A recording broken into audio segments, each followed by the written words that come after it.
à l'heure où blanchit la campagne, dans son petit village de Corrèze. David, ancien producteur de rock, reconverti dans la livraison, se met en cuisine. Au menu, 70 plats japonais à préparer et à livrer dans la journée. Alors, on va faire des makis. Alors la cuisine japonaise, parce que déjà pour la livraison, c'est plus simple. C'est des plats qui sont froids. Et c'est la seule que je sais cuisiner. Et puis ils aiment ça, les gens, se faire livrer. Qui n'aime pas ça? Il fut un temps, David installait son food truck au cœur des villages. Les gens venaient se servir chez lui. Mais pandémie oblige, aujourd'hui c'est lui qui livre directement chez le client.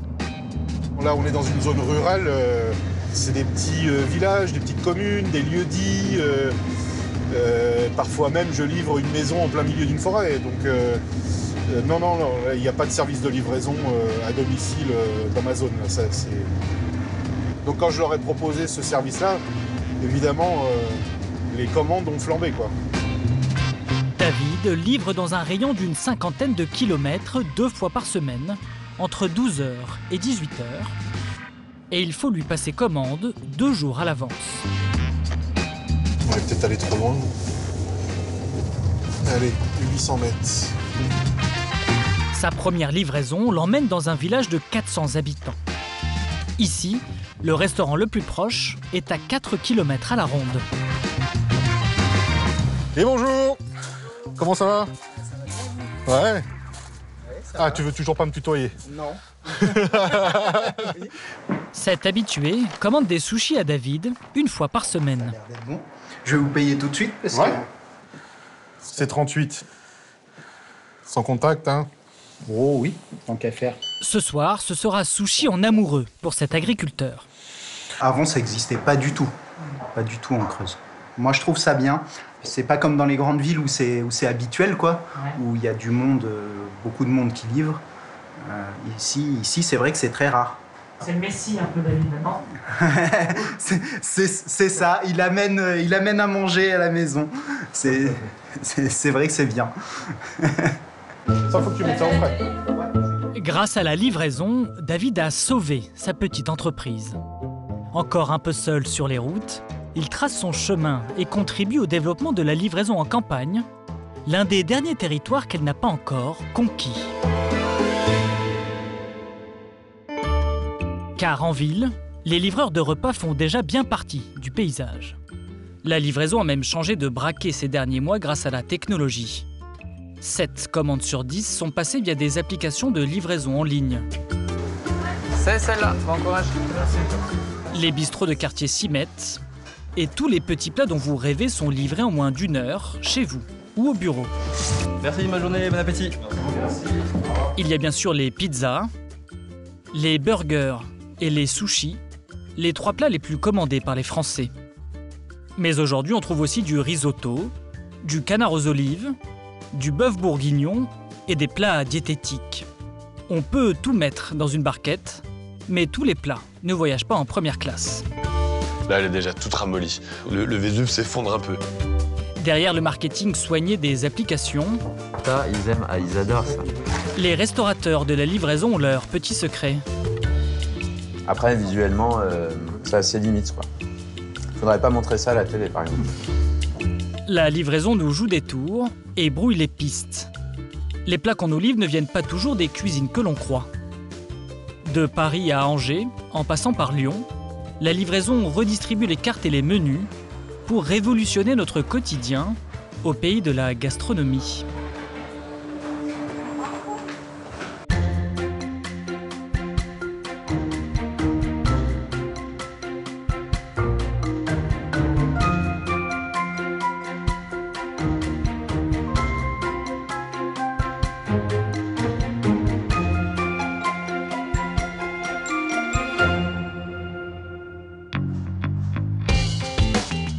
Se faire livrer, c'est avant tout une révolution des modes de consommation. La Casa Latina avec Elodie et Florian. La Radio Caliente. Il est 16h sur Latina, bel après-midi, bonjour et bienvenue dans la Casa Latina. Et dans 4 jours, on peut te dire, c'est le week-end. Oui, parce que pour ceux qui nous découvrent, compte à rebours commence dès le lundi matin. Bon après-midi sur Latina, le son latino. Florian est animateur radio depuis 20 ans. Et grâce à la livraison, il peut aujourd'hui succomber à ses péchés mignons. Ici, le soleil brille toute l'année. La couleur jaune est donc à l'honneur. Ce sera le cas avec J Balvin dans un instant. J'espère que tout va bien. On va terminer la journée ensemble sur Latina. Et ça m'a donné trop faim, cette histoire. Pareil. Je suis à 2 doigts de commander un truc pour le goûter ou... Allez. Toutes les raisons sont bonnes.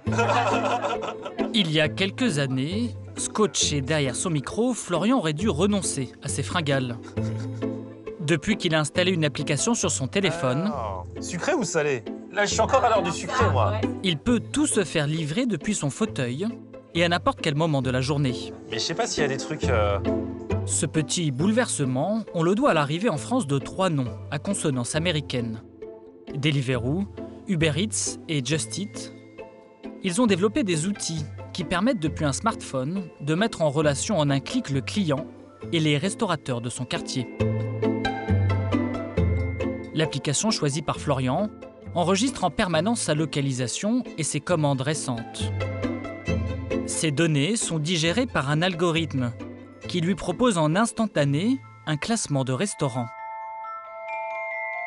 Déjà, l'algorithme, il va savoir ce que nous, on a commandé les fois d'avant, donc ce qui pourrait plus nous intéresser. Et puis, il va aussi se fier aux avis que les gens ont laissés, puisque des fois, on nous demande de laisser des étoiles.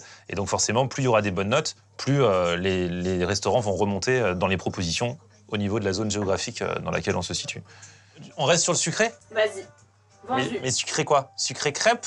Une crêpe un peu customisée? Ouais. Et après, je sais pas ce que ça va donner. Hein. Là, on se lance comme ça. Hein. Dans l'inconnu. Parce qu'après, il y a beaucoup... Commander à manger n'a jamais été aussi facile qu'aujourd'hui. Il a fallu moins de 5 minutes à Florian pour trouver son bonheur. Donc tu payes 3 € ta crêpe, tu choisis ton ingrédient. Ah, et après, tu la pimpes. Ouais, fraise, banane, pomme. Et après, tu choisis chocolat blanc, Milka, Crunch, Dain, Snickers, Mars, Lion, Twix, Chocobon, Cookie, Granola. Ah ouais, c'est le tacos de la crêpe.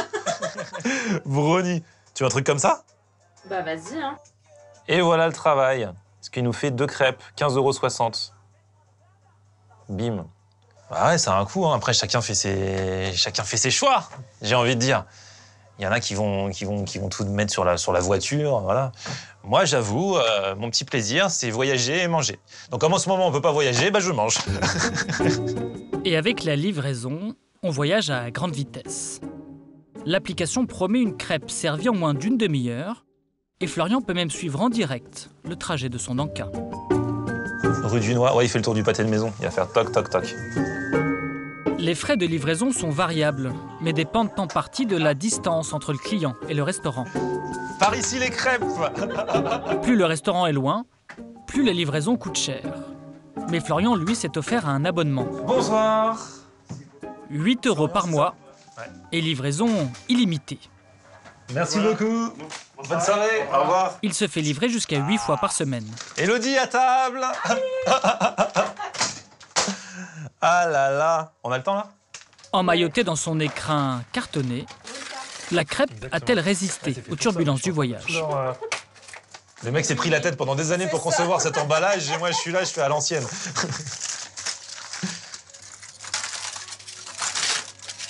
Ouais, j'aime bien. Hein. Et au moins c'est bien chaud. Franchement, ça va. Pour des crêpes, parce que des fois, t'en as qui sont très grosses et y a rien dedans. Là, ça va. On me propose toujours évaluer votre dernière commande et je peux mettre entre 1 et 5 étoiles en fait.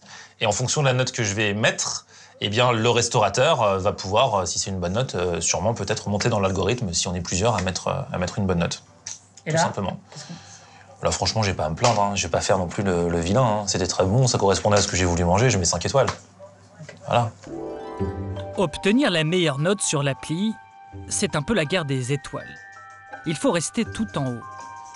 Alors les restaurateurs n'ont plus le choix, ils doivent adapter leur cuisine aux exigences de la livraison.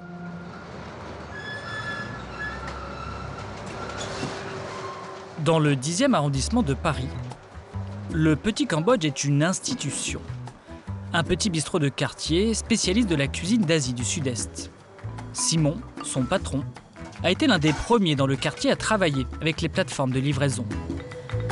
Sa cuisine s'inspire des recettes de grand-mère cambodgienne. Le restaurant a acquis une note de 4,7 sur 5 et Simon n'en est pas peu fier. Vous avez la base des currys, après qui sont répartis sur les différentes préparations de viande. Le porc caramel, qui est un plat typique qu'on va retrouver sur toutes les petites cantines de rue, en général présenté dans des petites gamelles. Ici, c'est notre fondu de légumes végétariens pour la partie boboon végétarien. Son succès, Simon ne le doit pas à ses plats mijotés, mais à un plat idéal pour la livraison. Simple et rapide à préparer, le boboon. Il suffit d'une barquette avec de la salade, des pousses de soja, des vermicelles de riz froid, du bœuf sauté et quelques crudités, le tout garni de nems croustillants. Les nems, un ingrédient que Simon a dû revisiter pour la livraison. Sharon prépare la farce des nems chaque matin. La mixture est ensuite enveloppée dans une galette de riz par ce cuisinier au sacré coup de main. Combien vous en faites par jour alors 1400, 1500 watts par jour. Il y a quelques mois, le restaurant a vu sa note baisser sur la plateforme et a dû adapter sa recette pour retrouver les faveurs des clients. On a eu des retours de gens qui nous disaient que quand les pâtés impériaux arrivent, ils ne sont pas suffisamment croustillants et ils ne sont pas suffisamment bons d'une certaine façon. Et on s'est dit, OK, il faut qu'on trouve une solution. On a le temps en ce moment. Donc on a essayé plein de galettes et celle qui est sortie du lot, c'est celle-ci. Là, on a une galette qui, d'une certaine façon, est plus fine, plus fragile, peut-être un peu plus difficile à travailler, mais par contre va être plus couvrante, ce qui nous permet, au bout de 20 minutes, quand le pâté impérial arrive chez le client, il garde du croustillant. Une fois roulés, les nems sont congelés crus, puis précuits une première fois dans l'huile bouillante, avant d'être réservés jusqu'au moment du service. Le petit Cambodge, c'est du fait maison, mais c'est aussi une cuisine d'assemblage. La base des boboons est préparée à l'avance pour être capable de sortir au plus vite les commandes en livraison. On sait à peu près tous les jours combien on fait de tickets. Globalement, en ce moment, on est sur 300 tickets par jour. Habituellement, le restaurant compte à cette période une quarantaine de places assises. Si les clients ont déserté la salle, le staff, lui, est toujours là. L'activité de livraison a permis de conserver les 45 employés. Et ce qui rythme dorénavant la vie de l'établissement, c'est ce petit son. Celui des commandes passées sur l'application, reçues directement sur la tablette du restaurant. Là, moi, j'ai une commande qui vient d'arriver. Donc ça, c'est la commande 137. Aujourd'hui, on me dit qu'elle est à produire pour 14h14. C'est d'ici une dizaine de minutes. Je vois que c'est un boboon spécial végétarien avec des pâtés impériaux supplémentaires et un deuxième plat spécial bœuf avec des pâtés impériaux supplémentaires. Donc moi, je la valide, elle va partir en cuisine et derrière, le ticket sort et la commande est produite. Et comment est-ce qu'ils savent, vous dites qu'ils vous l'annoncent dans 10 minutes, c'est-à-dire comment c'est possible ça? J'essaye d'estimer, en fonction de toutes les commandes qui sont arrivées, le temps qui va être nécessaire pour produire cette commande. Eux, l'objectif, c'est d'envoyer un livreur au moment où la commande sera prête. Alors, à l'heure du service, tout est au millimètre en cuisine. Les équipes reçoivent parfois plus d'une centaine de commandes en 2 heures. C'est presque un plat à la minute.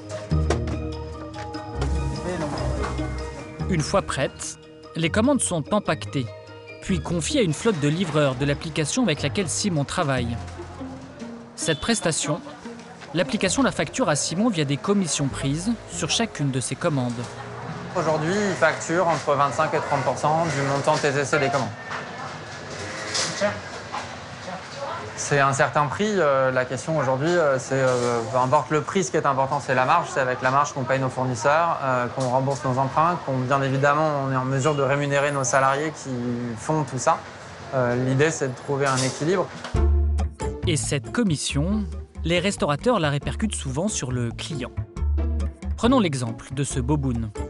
Au restaurant, Simon vend ce plat à 16 €. Mais le même plat en livraison, il le vendra 50 centimes plus cher. Le client final devra en plus payer les frais de transport facturés par l'application. La rentabilité est donc à ce prix-là.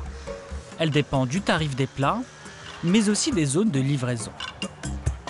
Les plateformes annoncent en moyenne une distance de livraison maximale de 4 km autour d'un restaurant. Au-delà de ce périmètre, a priori, impossible de se faire livrer un plat, sauf s'il ne vient pas d'où l'on croit.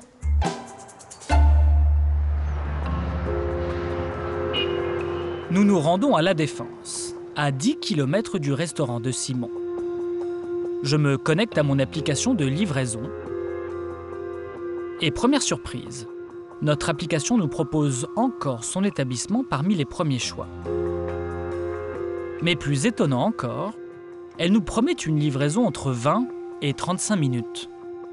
Entre le temps de fabrication du plat et le trafic parisien, cela paraît impossible.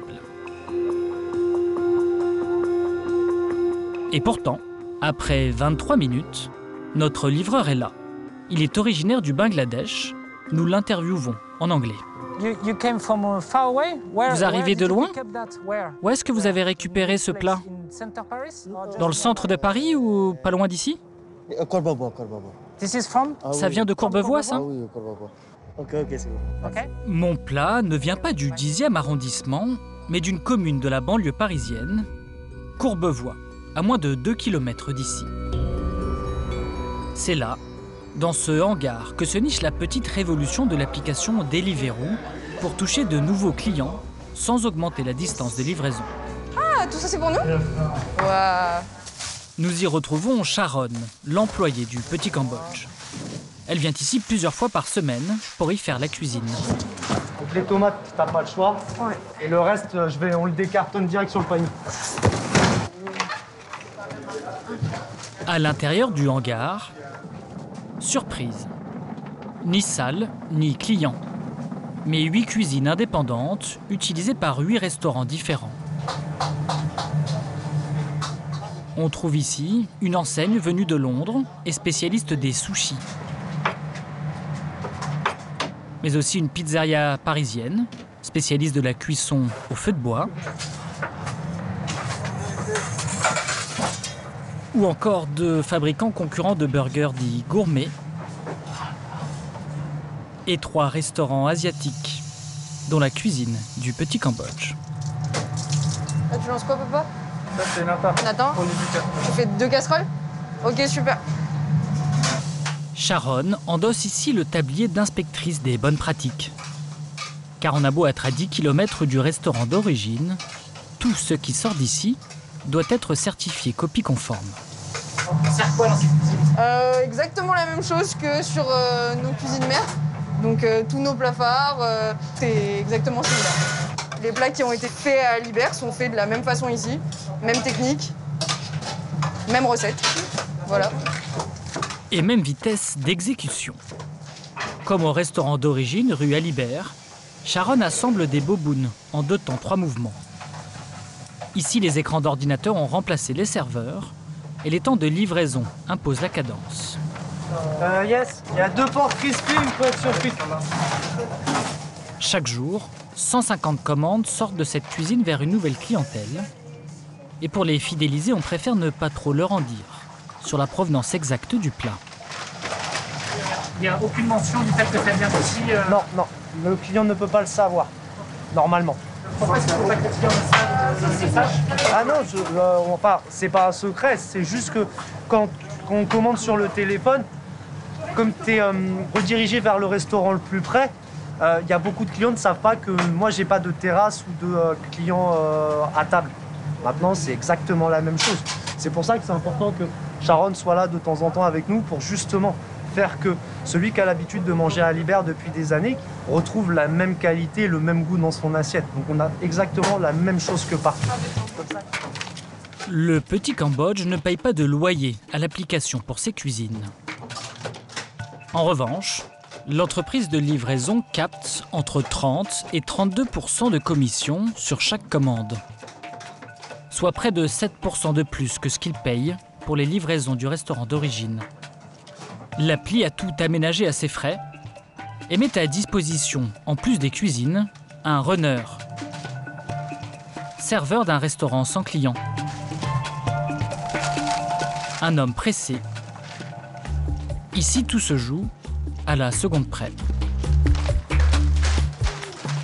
On reçoit la commande, donc comme vous voyez, il y a le restaurant qui est marqué ici, restaurant Yubi. Il faut que j'ai récupéré cette commande-là. Là, vous avez un numéro de commande, donc ça m'informe que la commande 4030, elle est prête. Ça me sert à m'informer que la commande, elle est prête en cuisine, que je dois la récupérer et la ramener au dispatch pour que le livreur puisse la récupérer et la ramener au client. L'appli mise sur des livraisons dans les 20 minutes et ne convie dans ses cuisines centrales que les restaurants avec une forte notoriété. Des restaurants qui deviennent des marques et livrent des produits standardisés. Les temps de préparation des plats de chaque cuisine sont connus et un algorithme permet de calculer et d'indiquer sur ce tableau l'heure à laquelle le livreur est attendu. Bonjour, bonjour. Chef, c'est quoi ta commande, s'il te plaît? L'application reste discrète sur l'argent investi sur ce site. Mais selon le responsable de ces cuisines, l'enseigne met le paquet pour promouvoir ses restaurants, quitte à leur donner un coup de pouce pour qu'ils soient plus visibles sur notre smartphone. C'est vraiment la performance du restaurant, sa note, la façon dont il s'adresse aux consommateurs, la façon dont il présente son menu et ses images qui vont l'aider à être le mieux placé sur l'application. Pour autant, comme avec beaucoup de nos partenaires, on a mis en place des plans de développement marketing de façon à s'assurer qu'ils aient bien la bonne visibilité et les bonnes promotions relayées sur l'application Deliveroo. Le fait d'être chez Édition, quand même, donne une petite plus-value. Exactement. On peut aider de façon un peu plus poussée certains restaurateurs à se mettre en avant, surtout sur les phases de lancement, où on sait que c'est critique d'attirer le nouveau client et ne pas être perdu dans l'application. En clair, il peut décider à sa guise de mettre en avant sur l'application qui il veut et influencer le choix du client vers un des restaurants sur lesquels il gagne de plus grosses commissions. Ces cuisines centrales sont au centre du développement de l'enseigne en France. Après Saint-Ouen et Courbevoie, ils viennent d'ouvrir un 3e site dans le nord de Paris, à Aubervilliers. Et l'enseigne a pour objectif de ceinturer la ville d'un site tous les 2 km, le plus rapidement possible. Il va falloir s'y faire. La livraison fait tout pour s'inviter dans nos assiettes. Mais tous les produits s'y prêtent-ils? Pas certains. Nous avons convié à notre table un fin gourmet, un amateur de bonne chair, un critique culinaire. Mathieu Joniot va tester pour nous quelques classiques de la cuisine en livraison et il n'est pas du genre à garder sa langue dans sa poche. Allez, la pizza. Bon. Premier test, le monument de la gastronomie italienne. Ah ouais. Là, elle est déjà toute ramollie. On voit d'ailleurs qu'il y a une partie de l'huile qui a, dans la tempête, passé par-dessus bord. On voit même d'ailleurs que les anchois ont été faire un peu de surf. À Naples, c'est sûr qu'on les mange, elles arrivent, c'est quasi un soufflé, quoi, une pizza. Elles arrivent pleines de fierté d'elles-mêmes et tout, elles ont le torse comme ça. Là, le Vésuve s'effondre un peu. Là, ce qui est chouette, c'est qu'on voit que c'est de la vraie tomate, il n'y a pas de concentré de tomate, par exemple. Là, le goût est très bon, les anchois sont de très beaux anchois aussi, mais la pizza, c'est quand même la pâte, et la pâte a été bien bossée.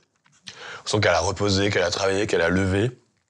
Et pourtant, à la fin, après avoir subi la livraison, parce que là, je parle de subi, ça fait une sorte de chewing-gum.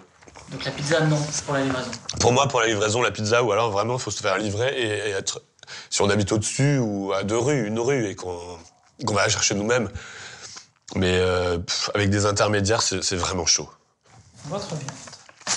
La viande rouge. Bon, on va voir s'il y a des bonnes guiboles. Oh là là!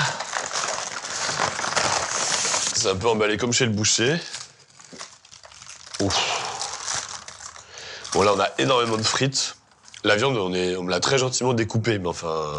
Je suis pas fétichiste du couteau et de la fourchette, mais là, vraiment, comme ça, c'est vraiment pas appétissant, quoi.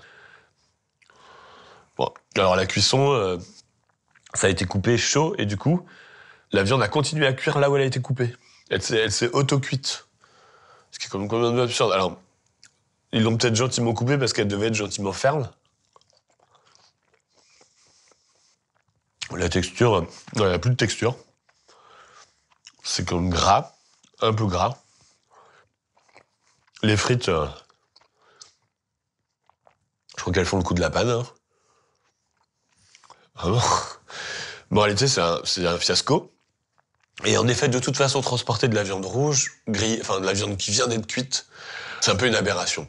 Pour le coup, je préfère 1000 repas sans viande que ça. On s'arrête là. Oui, je veux bien m'arrêter là. Mais notre tour du monde à nous n'est pas encore terminé. Alors voilà l'Asie qui arrive jusqu'ici. L'Asie, l'un des berceaux de la cuisine à emporter. Un peu de salade verte. Un grand... Qu'est-ce que c'est que ça? Une sauce au curry rouge. Du riz. La cuisine asiatique, déjà, si on prend l'exemple du Vietnam, de la Thaïlande, c'est une cuisine de rue. Dans la cuisine de rue, il y a souvent une partie de cuisine d'instant, tout ce qui est frit, des omelettes, enfin les choses qui sont faites à la minute. Mais il y a aussi beaucoup de choses qui mijotent. Ce qui fait qu'il y a des fonds de sauce, qu'il y a des marmites qui sont en train de bouillir en permanence. Ça, honnêtement, au pire, on les remet un peu en température et normalement, ça bronche pas. Si le plat est une sorte de grande guirlande aromatique, l'idée, c'est de se demander combien la livraison va éteindre de lumière dans la guirlande.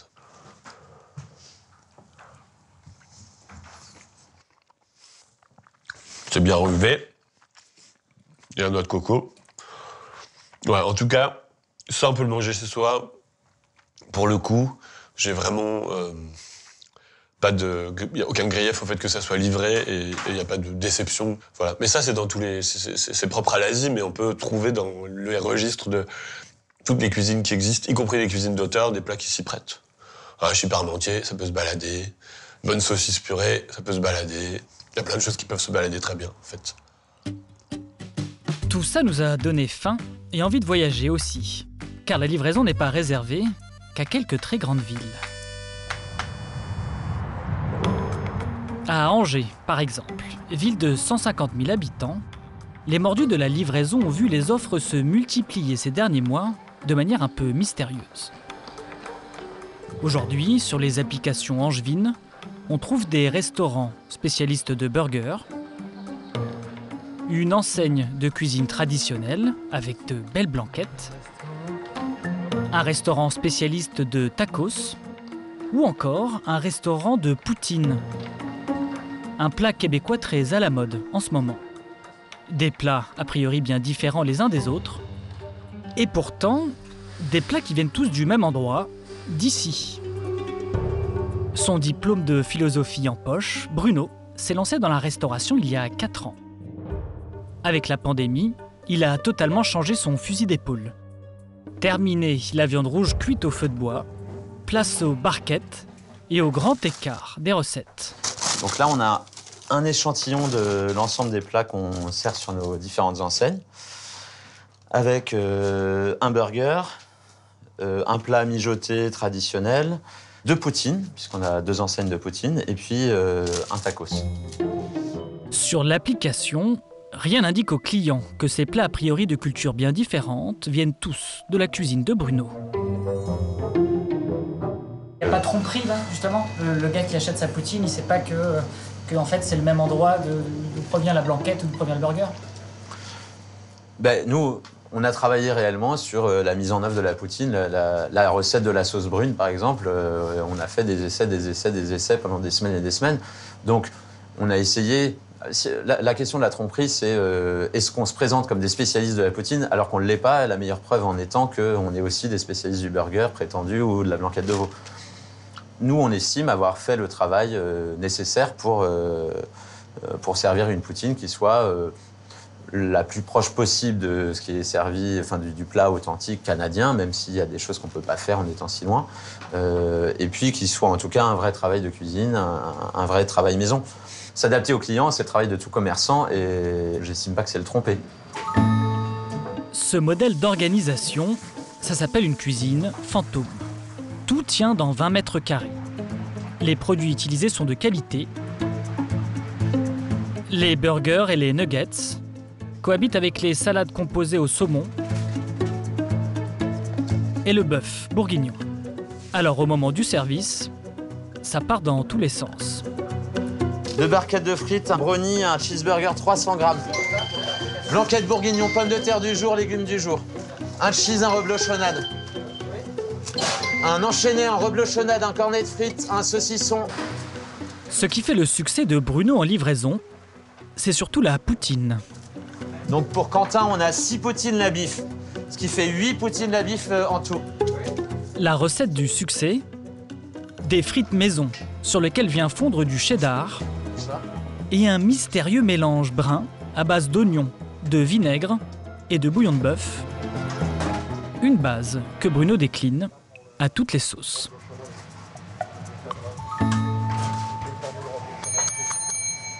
C'est un truc qui n'existait pas à Angers, qui était un petit peu montant en France avec quelques enseignes parisiennes notamment. Et ça a vraiment cartonné, même dans la durée, tout au long de l'année. C'est un peu inexplicable, enfin, ou c'est surprenant, mais c'est comme ça. À y regarder de plus près, la poutine n'est peut-être pas ce qu'on a emprunté de mieux à nos cousins canadiens. Parole du chef de cuisine. C'est quand même un plat qui consiste à mettre beaucoup de sauce sur des frites et donc mathématiquement à les rendre molles. J'avoue que moi, parfois, ça m'interroge que la poutine en livraison ait autant de succès. Manger une poutine 20 minutes après qu'elle ait été préparée et qu'elle ait passé 20 minutes dans un sac, forcément, ça donne de la frite molle et moi, personnellement, ça ne correspond pas à mon goût. Mais Richard mange des poutines régulièrement et lui, il aime bien les frites molles. Plus ça baigne dans la sauce, en fait, plus elle reste longtemps dans la sauce, plus elle ramollit, c'est là qu'elle prend le meilleur. Et c'est un peu le concept de la poutine, en fait. L'idée de Bruno, c'est aussi de faire des économies d'échelle. 8 marques dans une seule cuisine, ce sont aussi des produits communs à toutes ces recettes. Par exemple, la viande de bœuf. Bruno l'utilise dans ses burgers, mais aussi dans ses poutines ou dans ses tacos. Pareil pour les oignons rouges, le fromage de chèvre ou le chorizo, que l'on retrouve dans chacune de ces marques.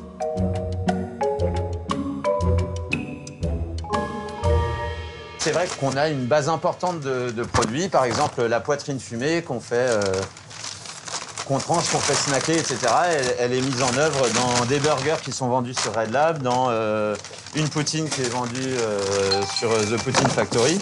C'est ça la clé de la cuisine virtuelle? C'est un des éléments importants et après on n'y arrive pas toujours. Mais c'est vrai que c'est notre réflexion aujourd'hui quand on cherche à se développer, de savoir qu'est-ce qui est compatible et en matériel et en stockage et en nombre de préparations pour réussir à tenir autant d'enseignes différentes. Côté client, ce qui fait le succès de la livraison, c'est l'image. Les applis l'ont bien compris, il faut donner faim, susciter l'envie au premier coup d'œil. Ouais, c'est pas mal. Bruno lance le risotto Gusto, son dernier restaurant digital. Alors aujourd'hui, c'est séance photo, car l'application de livraison a mis à sa disposition un photographe. Dans la charte des photos Uber Eats, on est censé faire un dressage de restaurant, alors même que du coup c'est une photo qui est pour le moins non contractuelle, puisque par définition ça arrive dans une boîte. Sur l'application Uber Eats, la photo c'est 99% du vecteur de choix. La gamme de risotto de Bruno va du classique risotto aux poissons et légumes sautés au plus surprenant. Une variante au chorizo et une autre aux oignons frits. Non, franchement, Mathieu, t'assures. Hein. Il a même imaginé une version qui ferait bondir un gastronome italien. Ah, ça, ils aiment. Ah, ils adorent ça. C'est exactement une recette que vous ne trouverez probablement dans aucun livre de cuisine, le risotto bolognaise. Donc ça, c'est un risotto avec de la viande hachée. Bon, on l'a mis. Peut-être que d'ici le moment où on publie vraiment définitivement notre menu, on l'enlèvera. Mais bon, dans le doute, on l'a mis parce qu'on sait que le bœuf, la viande hachée, c'est c'est un des gros besoins du client. Par exemple, sur notre enseigne de poutine, sur nos 2 enseignes de poutine, la poutine la plus vendue à chaque fois est celle qui contient de la viande hachée. Nous, c'est typiquement là où il y a un conflit de loyauté. Nous, ça nous plaît pas vraiment, un risotto avec de la viande hachée. Mais on se dit que peut-être c'est nécessaire, quoi. Pour Bruno, l'enjeu c'est autant le produit que son transport. Ce jour-là, il veut tester 2 types d'emballage pour son risotto. Parce que là, moi, je suis mal parti pour pouvoir la faire. Un en bambou et l'autre en fibre de canne à sucre. Les 2 contenants lui coûtent le même prix, près de 30 centimes pièce. Mais le jeune patron veut comparer leurs performances. Donc là, on est pas mal. On n'est pas dans une assiette de restaurant, mais en tout cas, on est dans un emballage. Si on l'ouvre comme ça, c'est c'est propre. Et on y va dans le vrai sac. Et pour ce faire, rien de tel que de se mettre dans la peau du livreur. Il est 18h. Le trafic est dense dans le centre d'Angers. Bruno ne va pas ménager ses risottos.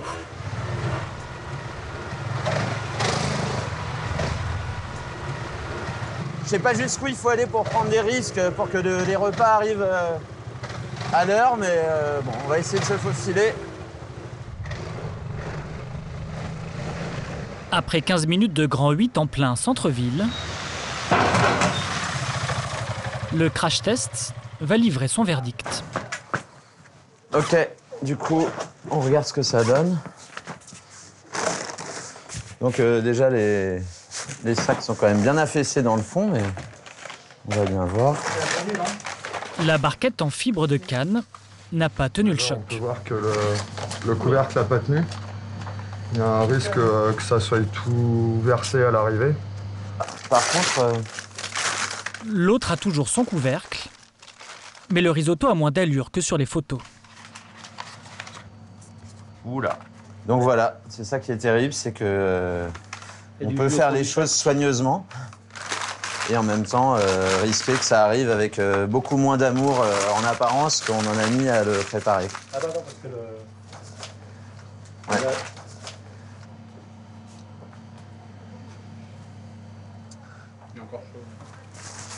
En tout cas, le client peut le mélanger à l'arrivée, alors que moi, je craignais que ça fasse un bloc de riz immélangeable avec le reste. Après, visuellement, c'est assez limite, quoi. Faudrait pas montrer ça à la télé, par exemple. Bruno et son équipe font leur choix. Ce sera barquette en bambou. Plutôt convaincu par celui-ci. Après, il n'y a jamais d'emballage qui soit complètement convaincant. Un emballage, c'est toujours un emballage de trop, premièrement. Et deuxièmement, du carton, de la bagasse, du bambou, ça vaut jamais une assiette en dur, quoi. Bah, c'est ce qu'on a de mieux, en tout cas. Mmh.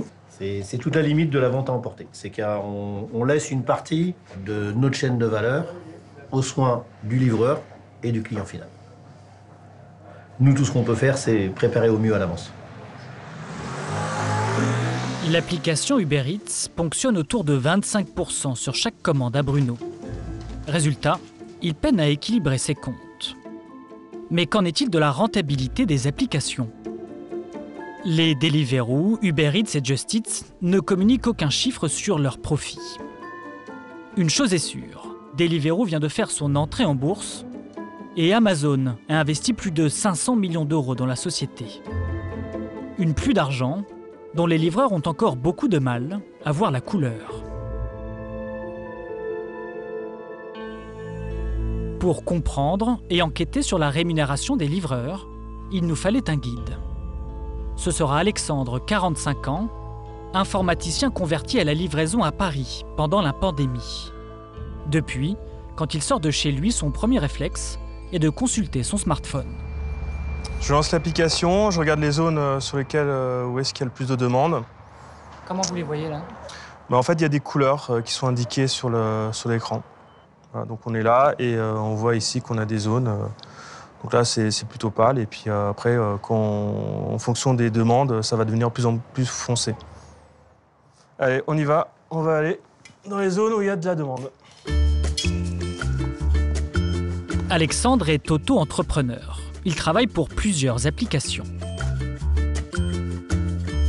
Il est localisé en permanence et tourne dans le quartier, en attendant qu'un algorithme lui dispatche les commandes passées en ligne par les clients. Là, ça fait 1 an que j'ai commencé, depuis début de 2020. Alexandre est payé à la course. Il ne s'éloigne jamais des zones denses, car de ce qu'il a compris, les courses sont attribuées aux livreurs les plus proches d'un restaurant. Ah bah ça y est, je viens de recevoir une course. Donc là, c'est une course qui m'arrange. C'est un restaurant qui est pas très loin de là où je me trouve. C'est 3,26 € pour, je pense, environ un peu plus d'1 kilomètre. La rémunération des courses est très opaque. Elle dépend d'abord de la météo et de la distance de livraison, mais elle repose surtout sur un principe. L'offre et la demande. En clair, plus il y a de livreurs disponibles dans une zone, moins les courses seront bien payées. Bonne journée. Résultat, Alexandre peut gagner du simple au triple d'une journée à l'autre. Ouais, en même temps, on reçoit une nouvelle course, mais je vais refuser. Elle est trop loin. Bah, c'est très variable. Alors, je vais parler en taux horaire. Il y a des jours où il y a des périodes où ça va être du 7 € de l'heure, mais ça peut monter avec des bonus aux environs de 20-25 € de l'heure. Mais après, c'est vraiment très variable. Il faut connaître un petit peu les moments où travailler. Voilà. Alexandre doit retirer 22% de charge de ses montants bruts. Certains jours, il lui arrive de travailler pour moins de 5 € de l'heure. Les règles du jeu, ce sont les applications qui les fixent. Pour garantir des livraisons en moins de 20 minutes partout en ville, elles ont recours à un système très sophistiqué pour motiver les livreurs et les prépositionner à des endroits stratégiques. Les plateformes aussi réalisent des incitations pour aller dans certaines zones en indiquant en fait dans une cartographie les zones où il y a un bonus en fait. Le bonus, c'est un peu la boussole du livreur. C'est ce qui régule ses déplacements. Durant les heures de pointe, ils reçoivent des SMS qui leur indiquent la densité de livreurs dans certaines zones. Demande faible pour la zone où il y a beaucoup de livreurs et demande forte pour les zones où il y a peu de livreurs. L'application promet des bonus de 2 à 3 € par course à ceux qui se déplacent d'une zone à l'autre. Du coup, la règle, c'est la compétition entre les livreurs. Salut Yvan, tu vas bien? Ça va? Ça va la forme? Ouais, la forme. C'est toi qui me prends toutes les courses? Avec la pluie. T'en as eu une ou pas? Les feuilles, c'est bon. C'est plus difficile de bosser en ce moment?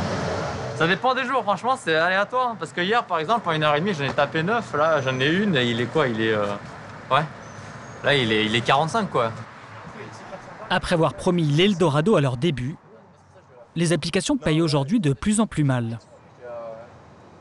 Uber Eats, ils ont grave baissé les tarifs. Et comme il n'y a pas de réglementation, Deliveroo, ils ont fait pareil. Hein. Et après, ils ont basculé la tarification variable. Il y a quoi? C'était il y a 2 ans, je crois, il me semble. Un peu moins. Et là, ouais, ça a chuté, quoi. Ouais, il y avait eu des gagnants. Aujourd'hui, je sais pas s'il y a beaucoup de gagnants. Peut-être les scooters, ouais, il y a encore. Et il y a beaucoup de... Ouais, il y a pas mal de perdants. Tant qu'il n'y a pas de réglementation, voilà, quoi. Hein, il y en aura un qui descendra plus bas et les autres vont le suivre. Ouais, allez, j'y vais. Ouais, J'espère vas-y. que ça ira. Allez, ciao. on se capte, là, carrément. À tout à l'heure. Vas-y, ouais. Les livreurs sont mal payés. Mais ils doivent toujours être polis pour espérer être sélectionnés par l'algorithme des applications de livraison. Bonjour, tenez, bon appétit, au revoir. Car comme le restaurant, Alexandre aussi peut être évalué sur sa prestation. On est noté. Sur certaines applications, oui. Et en plus, il y a même des indicateurs de livraison parfaite, à l'heure, personne agréable, etc. C'est le contre-coup d'une livraison toujours plus instantanée. Les applications pressurisent les livreurs et les tarifs de livraison pour les consommateurs ne baissent pas. Face à cette mainmise des applications anglo-saxonnes, certains font le choix d'un autre modèle. C'est le cas de Thomas à Lyon. Sa compagnie de livraison mise sur la qualité, à commencer par celle du service. Si la rue est encombrée ou en pavé ou autre, la priorité, ça reste d'apporter un service de qualité et que le client ait son plat en temps et en heure et surtout en bonne et due forme. Parce que si on lui amène un plat de pâtes qui est retourné dans tous les sens, ça a plus de valeur, quoi. Thomas travaille pour une société de coursiers lyonnaise. Il n'est pas payé à la course, mais 16 € de l'heure, bien loin du modèle des fameuses applis. Sur le plan énorme plateforme, et je ne vais pas citer de nom, il y a clairement de l'abus. C'est vrai qu'aujourd'hui, les gens commandent à tout bout de champ, on vit dans un monde qui vit à 100 à l'heure. Et les gens ne se rendent pas forcément compte du trajet que parcourent leur colis ou même leur commande alimentaire, quoi. La prise de conscience est quand même présente aujourd'hui vis-à-vis des consommateurs. Voilà, nous on est aussi là pour défendre les vraies valeurs de la livraison. Derrière les plats que livre Thomas, il y a une start-up française qui alimente toute l'agglomération lyonnaise entre midi et 2.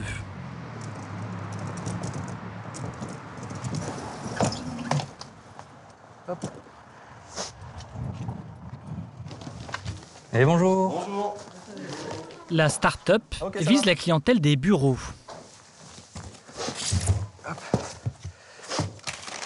Alors j'ai Thomas Lopez. Ensuite j'ai Rémi Riboulet. Et c'est tout bon.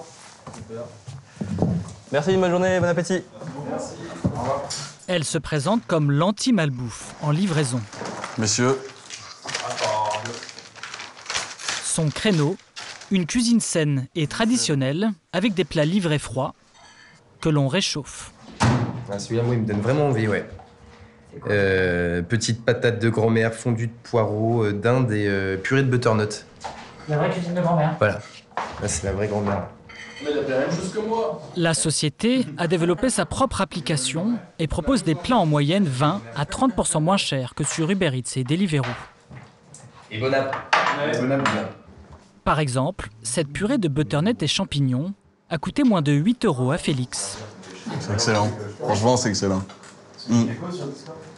C'est la cuisine familiale, conviviale. Et vous avez commandé à quelle heure, là, par exemple, aujourd'hui? J'ai commandé hier soir. Mais c'est vrai que jusqu'au dernier moment, on peut commander. Parfois, on peut commander à 11h pour midi, même plus tard. Et c'est ça qui est incroyable, c'est efficace, quand même. Le secret, c'est que le plat de Félix ne vient pas directement d'une cuisine ou d'un restaurant. Dans la matinée, le plat a transité dans un hub, dans le centre-ville. Un local de stockage quasi exclusivement équipé d'énormes frigos, car le plat n'a pas été fabriqué à Lyon. Pour remonter la trace de la purée de Félix, il faut aller encore plus loin, à 500 km de là, en banlieue parisienne. C'est de cette gigantesque cuisine centrale qui dessert toute la France qu'est parti le plat, il y a 24 heures, soit 10 heures avant d'être commandé. Ce tour de passe-passe, c'est elle qui l'a imaginé. Julia, la fondatrice de cette enseigne. Elle a fait une école de commerce, HEC, et pour elle, la cuisine, c'est surtout des mathématiques. Elle a réfléchi à un dispositif qui lui permet de savoir à l'avance ce que vont lui commander ses clients dans chacune des villes qu'elle livre. Avec son équipe, elle passe à la moulinette les habitudes de consommation de ses clients, les prévisions météo et même les préférences régionales. On utilise pour ça des algorithmes qui analysent en fait le passé pour savoir quelles sont les dynamiques, si tu veux, de chaque zone. Globalement, on peut dire que le centre de Paris va être un peu plus avant-gardiste, peut-être, avec du sarrasin, du tofu, des algues ou des choses comme ça. Là où, en province, Bordeaux, Lyon, Lille, on a une consommation un peu plus classique. Ils vont moins vers l'inconnu. Et ça, l'algorithme, en fait, il va le calculer et le rejouer en permanence pour te faire une prédiction sur la semaine prochaine. Donc si j'ai prévu, j'en sais rien moi, 10 000 plats, lui il va les répartir au mieux, recette par recette et zone par zone, pour que chaque hub ait le stock parfait, entre guillemets, pour répondre aux ventes qui vont lui tomber dessus le lendemain. Ici, on produit à la dizaine de plats prêts. L'enseigne a investi des centaines de milliers d'euros dans cette cuisine ultra-moderne de 2500 mètres carrés. Une centaine de salariés s'y relaient pour assembler des produits standardisés. On est assez loin de l'image de la cuisine familiale. C'est du fait maison ou c'est de l'industriel? Ah bah c'est du fait maison dans des quantités qui ont l'air énormes. Donc visuellement, on se dit tiens, c'est quoi toutes ces machines? Et pourtant, c'est exactement les machines que tu as dans les restaurants 3 étoiles, juste dans des dimensions plus grandes. 10 000 plats sortent chaque jour de ces immenses marmites. Ici, on a une crème de champignons qui est en train de finir de cuire, qui sera après assemblée à un risotto, pour proposer un risotto aux champignons à nos clients. C'est les champignons qu'on a reçus directement de notre carrière à champignons. Et là, quelles sont les quantités de... Ah, Sofiane va nous dire. C'est pour combien le risotto, Sofiane? Il y en a pour 400. 400 à peu près, voilà. Grâce à ses volumes, Julie achète ses champignons à très bon prix. C'est ce qui lui permet de proposer un risotto beaucoup moins cher que dans n'importe quel restaurant. Ça sera vendu combien? Ça sera vendu 6,90 €. Ok, 6,90 €? Ouais. C'est extrêmement bas, il y a le prix de la livraison là-dedans?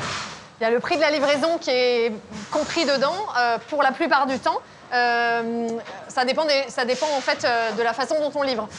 Si on est une entreprise et qu'on fait plusieurs commandes en même temps, souvent on va vous offrir les frais de livraison. C'est logique, il n'y a qu'un seul livreur qui va venir pour mettre plusieurs plats en même temps. Donc c'est normal que vous ayez un gain. Si vous êtes un client particulier, vous allez payer 2,50 € de livraison. Deux fois moins cher qu'un resto. Ça oui, mais alors effectivement on n'a peut-être pas les mêmes coûts. Donc nous on livre, d'autres ont des loyers à payer sur des beaux commerciaux dans des rues passantes. Donc c'est sûr qu'on n'a pas exactement les mêmes systèmes de marge. On produit maintenant des milliers de plats par jour. Forcément ça nous donne accès à des prix d'achat qu'un restaurateur lambda dans un resto ne peut pas se permettre. La livraison n'en est encore qu'à ses débuts en France. Seulement 10% de la population dit se faire livrer une fois par mois par une application.